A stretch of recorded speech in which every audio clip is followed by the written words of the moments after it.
Hello and welcome to another update video about the DXY. Yeah, I haven't covered it now for a few days, but the DXY so far has followed the primary scenario. So we want to talk about the different options that you are fully aware of, the different likely scenarios that could be unfolding here. And then we're taking a look at the microstructure to understand which one is currently in control and when maybe the other one gets in control. Okay, so at the moment, my overall scenario here, bigger picture, is unchanged and has been very consistent for several months now.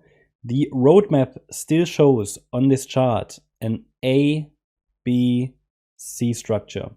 That C wave could indeed be in the making, but I'm not convinced yet. I'm not fully convinced. And I will zoom into the microstructure in a minute to discuss with you what we need to see. Basically, the idea would be in this scenario, which is still the primary scenario. I just want to make sure, when things aren't turning out, not being followed in a perfect way, then it's always worth to be on the side of caution. And what isn't exactly perfect? So we have a pretty nice 5-wave move down of the September highs 2022 into the lows of February this year. We can then see a pretty boring sideways correction. It's a so-called flat structure that unfolded as an A, B, C structure into the October 2023 highs. Up here, I highlighted to you that the wave count is pretty full and that I would like to see a turning point and a move down from here in wave C to the downside into possibly the low $90 region. Well, what can I say? The move happened so far, it's unfolding, but it doesn't really have the impulsive character that I would like to see. This would be really high likelihood, yeah, if we have an impulse to the downside. Well, we don't really, okay?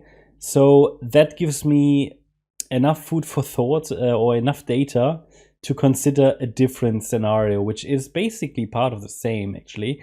It's just a delay of that sell-off. Yeah. So again, what do we need to see for this scenario, my primary, to play out? Well, at least one more low below the November lows, and then a corrective rally while it stays below the October highs, and then really the breakdown next. Okay. But we're going to talk about that when I zoom in. The alternative wave count would simply be that this B wave is actually still in the making. It would be an absolute complex correction. In this scenario, we would deal with, instead of this here as all of wave B, this would just be the A wave. This here could be a B wave, because we only have 3 waves down and the move down looks somewhat corrective.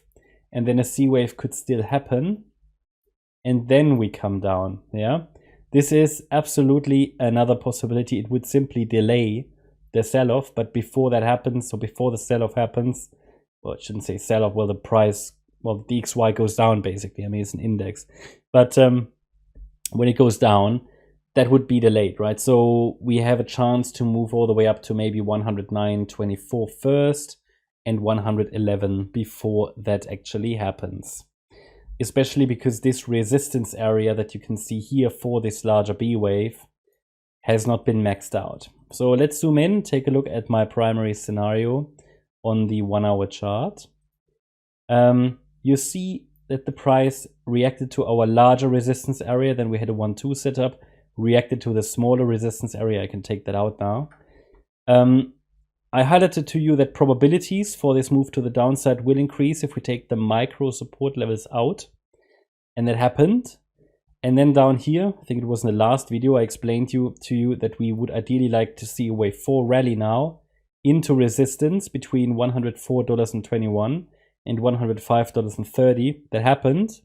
And from here, ideally now a move down. That would be a good confirmation for my primary scenario, because I want to see 5 waves down in wave 1. If I don't see 5 waves down and we now move and break above the golden ratio here at $105.30, then I think this alternative wave count is in play.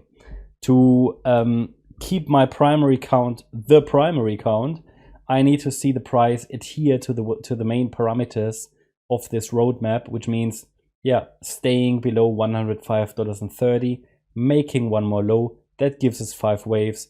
Then I want to see a corrective rally, and that needs to stay below the October highs. So, and then the third wave down would be fun, okay? So far, it has delayed all of that, okay? There was already a potential to break down from here, failed to do so, yeah. Downside pressure is there, but it has not yet really materialized. Yeah, I think now you are aware of all the key parameters. Hope you liked the update. If you did, please hit the like button, leave a comment and subscribe if you're interested in daily updates about the S&P 500, as well as regular updates about stocks like Tesla, Nvidia, Meta. Then check out our stocks and S&P service. You'll find the link in the description. Thanks a lot for watching. Bye-bye.